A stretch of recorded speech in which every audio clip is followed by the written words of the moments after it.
सुबह के 4 बज रहे थे। मुंबई अभी पूरी तरह जागी भी नहीं थी, लेकिन एयरपोर्ट अपनी हमेशा वाली रफ्तार में था। मैं अपना बैग लेकर मुंबई एयरपोर्ट पहुंचा। मेरी फ़्लाइट सुबह 8 बजे बनारस के लिए थी। जब मैं डिपार्चर गेट पर बैठा तो एक अलग ही एहसास था। बनारस, एक ऐसा शहर जिसका नाम सुनते ही गंगा के घाट, मंदिरों की घंटियाँ और सुकून भरी सुबह आंखों के सामने आ जाती है। सफ़र अभी शुरू ही हुआ था, लेकिन दिल पहले ही बनारस की गलियों में पहुंच चुका था। प्लेन ने मुंबई एयरपोर्ट से उड़ान भरी और देखते ही देखते 2 घंटे का सफ़र कब ख़त्म हो गया पता ही नहीं चला। जैसे ही फ़्लाइट बनारस की धरती पर उतरी, एक अलग ही सुकून का एहसास हुआ। एयरपोर्ट से होटल पहुंचा। थोड़ी देर आराम करने के बाद मैं सीधा निकल पड़ा काशी विश्वनाथ मंदिर के पीछे वाली गलियों की तरफ। इन्हीं गलियों में छुपा हुआ है एक मशहूर नाम, जय गोपाल मिष्ठान भंडार। यहाँ के समोसे बहुत टेस्टी हैं और समोसे का कुछ अलग ही स्वाद है। समोसा ख़त्म करते ही मैं चल दिया बस कुछ ही कदम की दूरी पर मौजूद एक और मशहूर जगह। बनारस की तंग गलियों के बीच ये छोटी सी दुकान अपनी खास लस्सी के लिए काफ़ी मशहूर है। पहली ही सिप ने सफ़र की सारी थकान दूर कर दी।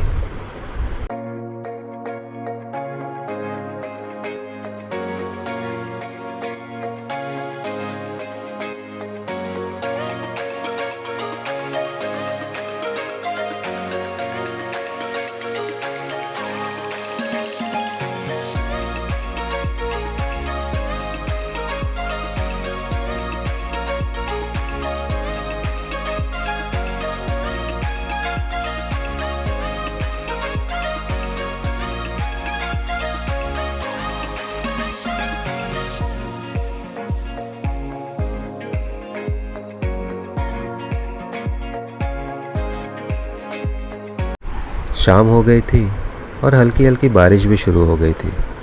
कुछ देर बारिश बंद होने का इंतज़ार किया और काशी के कोतवाल बाबा काल भैरव के दर्शन के लिए निकल पड़ा। कहते हैं कि जब भी आप काशी आते हो तो सबसे पहले बाबा काल भैरव के दर्शन करने चाहिए।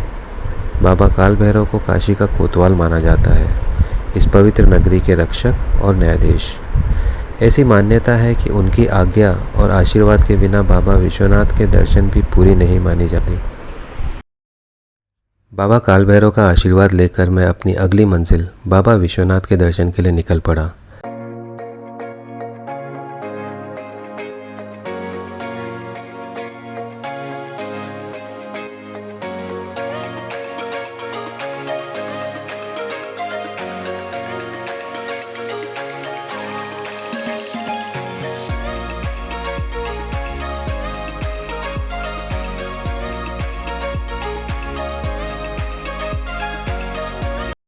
मंदिर के अंदर ही जूते चप्पल रखने की सुविधा उपलब्ध है। साथ ही क्योंकि मंदिर के अंदर मोबाइल ले जाना मना है, इसलिए मोबाइल सुरक्षित लॉकर में जमा कर दिया। अब हम पूरी तरह निश्चिंत थे। मन में सिर्फ श्रद्धा थी और बाबा के दर्शन की उत्सुकता।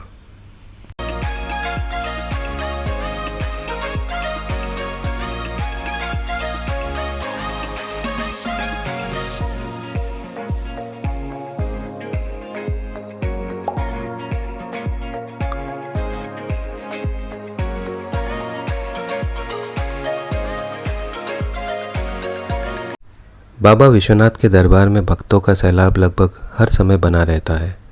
आमतौर पर दर्शन के लिए 2.5 से 3 घंटे तक का समय लग सकता है, इसलिए थोड़ा धैर्य और समय लेकर आइए।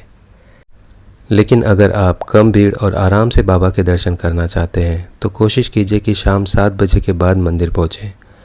इस समय अधिकतर लोग दशाश्वमेध घाट पर होने वाली गंगा आरती देखने चले जाते हैं। इसी वजह से मंदिर में भीड़ थोड़ी कम हो जाती है और कई बार आप सिर्फ 30 मिनट के अंदर ही बाबा के दिव्य दर्शन कर सकते हैं।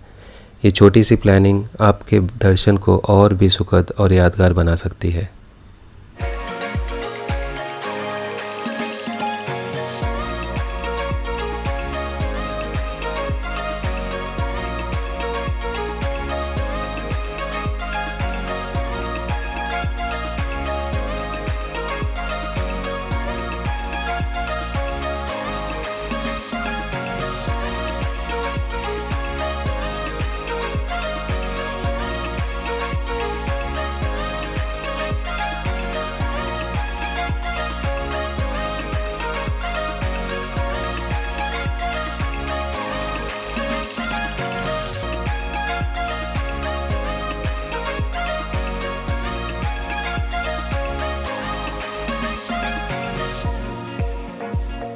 रात के करीब 10:30 बज चुके थे।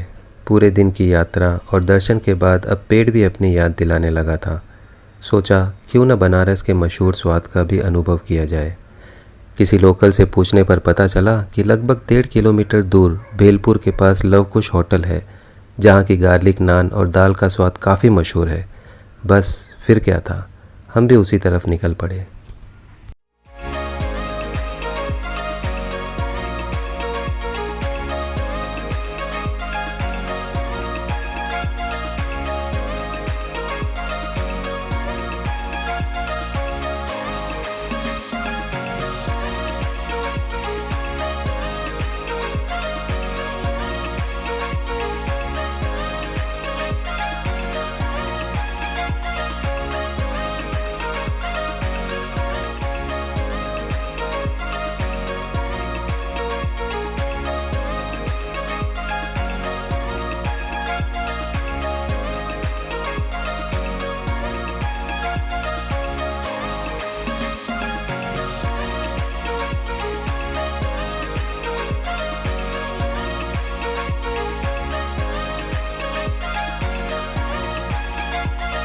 होटल पहुंचते ही बिना देर किए गार्लिक नान और दाल का ऑर्डर दे दिया। पहला निवाला लेते ही समझ आ गया कि लोग इस जगह की इतनी तारीफ़ क्यों करते हैं। गर्मा गर्म नान और लजीज दाल ने पूरे दिन की थकान पल भर में दूर कर दी।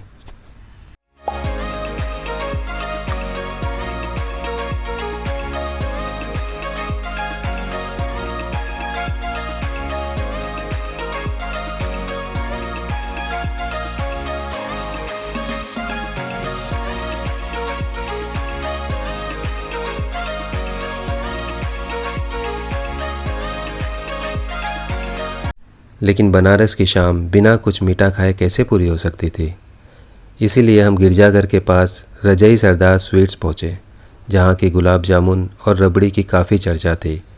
और यकीन मानिए हर निवाला उस तारीफ़ पर खरा उतरता था। गर्मा गर्म गुलाब जामुन और गाढ़ी मलाईदार रबड़ी ने इस अद्भुत दिन को एक मीठी और यादगार समाप्ति दी।